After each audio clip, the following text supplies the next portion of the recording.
So, isang magandang araw sa inyong lahat. Papakita ko sa inyo yung paggagawa natin ng isang 100 piraso na bunch. Ano ba yung bunch na tinatawag? Ito. Iwan ko kung nakakita na kayo ng ganito kaganda na rosas. Ito ay 100 piraso. Ito ang RP Moa variety. So, napaka-rare ng kanyang kulay. Ganda oh. Bibihira ka lang makakita ng ganitong kulay sa Pilipinas. Excuse me. Ang haba ng ating rosas is nasa 90 cm.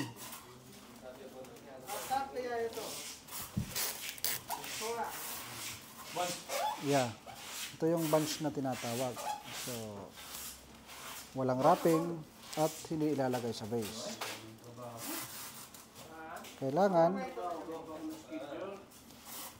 Kailangan malinis ang pagkagawa, walang tip na mahalos makikita pag natapos. Kahit ni isang tip natin tinali ay walang makikita. Kailangan pantay, forn na forn ang pagkakagawa. Kailangan yung pagsisimula, kailangan maganda at mga straight. Ayusin natin kasi hindi ako nagsimula dito. Binigay lang sa akin kasi mag-ano siya, break. So, pag naggagawa tayo ng ganito kalaking mga rose, malalaki to. Oh, medyo mahaba, may kalakihan. Simula dito sa kanyang head, mga 2 dangkal. Kasi pag masyadong maikli ang ating hawak, kunwari, 1 dangkal lang dito. Ang mangyayari yan is bibilog. Bibilog yung ating ang tawag dyan, bouquet na ginagawa. Since ito ay bunch, kailangan konting carve lang. Medyo flat siya, tapos konting carve. May emergency. May tawag galing sa kalikasan.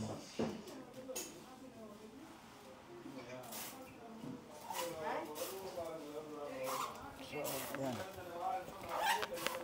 Tuloy natin ang ating usapan. Sundan nyo lang yung ating ginagawa. Ano mahal? Naka-live ako. Naka-ano pa ako. Ano? Si paring Alja, sumisilip. Tingnan nyo naman. Parang ano yan? Parang toro. Hindi, naghihim ako ng video.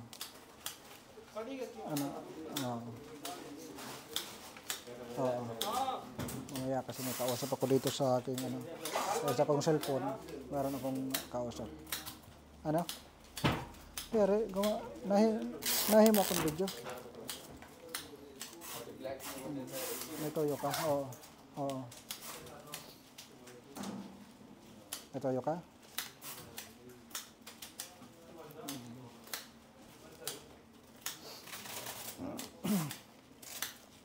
Sige na, iyak na kung may nakatuyo kayo. Tuloy ako pag-iyakan nga din. Okay. So, ang ating rosas ay 100 piraso, nabanggit ko kanina. Pero ang laki ng ating bouquet na ito is para siyang 150. Kasi nga ito ay malalaki ang bulas. Oh? 48. Kikita nyo naman, kung saan ako naglagay ng tip, simula't sa simula, doon pa rin ako naglalagay ng tip. Isang lugar lang.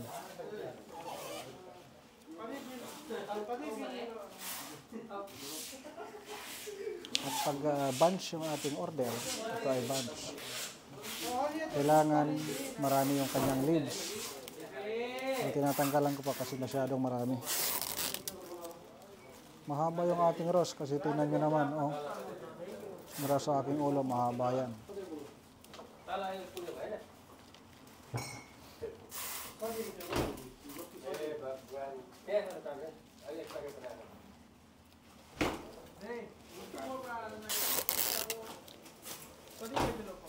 Pag titingnan mo, parang napakadali lang. Pero kung baguhan ka pa sa paggagawa ng mga ganito, mahirap itong pantayin. nagkakaroon na siya ng up and down. Pero since medyo matagal-tagal na tayong gumagawa ng ganitong mga bulaklak, mali lang yan.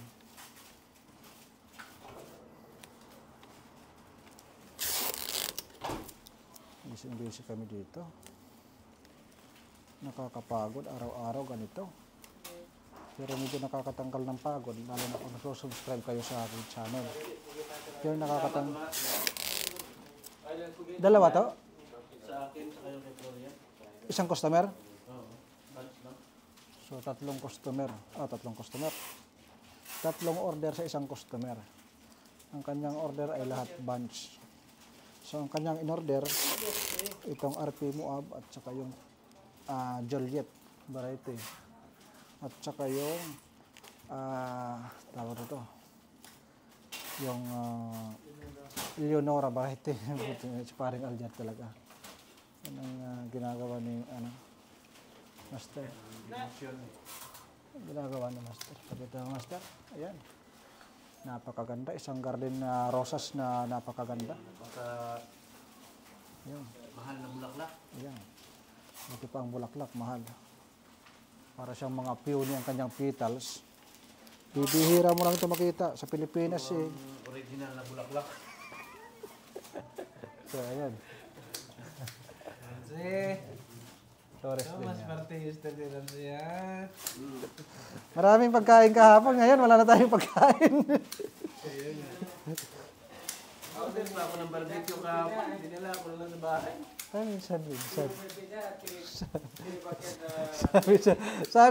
Sabi na kanina,ag-report kahapon. Nandiyan si Master, may dala ata pagkain kasi may dalang sabi, big bucket? Ano kayo dala ni Master? Sabon. Walang yung report. Big bucket daw eh. Nagmamadali.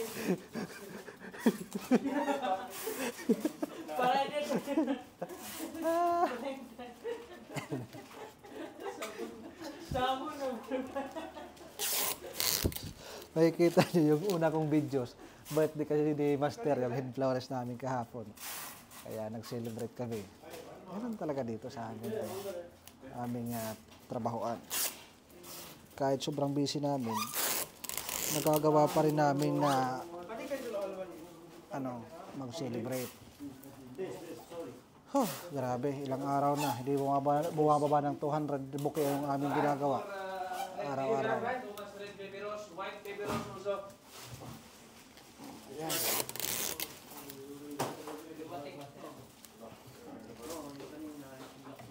Lapit nang matapos. Merong mga dahon pa, marami. Kasi pag sobra sa dahon, hindi din maganda. Kaya tinatanggalan po. Kasi kailangan, dito sa may tape, kailangan hindi mapupunta yung dahon. Kasi pag nasama yung dahon sa pag-tape, parang dugyot talagang tingnan. Napaka-unprofessional. Kailangan ang bouquet, pag i-release natin yan sa customer, kailangan malinis para elegante. So, ito yung ating 100 Moab variety. Ayan panalo, grabe. Tingnan yung kanyang stem. Talagang pantayan at yung pagkalagay, lahat papunta doon. Isang direksyon lang. Talagang forn na forn ang pagkakatira niyan. Ganun talaga. Tapos, ang gagawin natin dito is, since ito ay bunch, huwag natin puputulan ng maikli kasi sayang. So, pantayin lang natin. Pantay natin dito din sa mga maikli. Ganyan lang. Huwag natin masyadong babawasan kasi sayang ang stem. Isa rin dito siya nagpapaganda sa ating bouquet. Kasi maganda yung bouquet na katulad dito na bunch, na malaki yung kanyang mga rosas, malaki yung head ito, at mahaba dito. So pantay na, malinis, walang tinik, walang dahon sa ibaba, dito lang ang dahon. Ang susunod natin gagawin ay ang paglalagay ng rope. So, kailangan yung ating tip na nilagay, kailangan walang makikita. Yan. Yung ating tip na nilagay, kailangan tatakpan yan.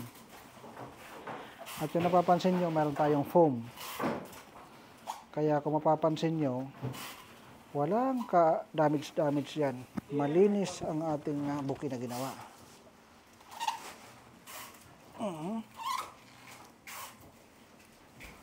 Kailangan tight, mahigpit ang tali. Kasi pag hindi mahigpit, napakapangit ng bulaklak. Tapos kailangan patali. Ayan. Tapos ang ating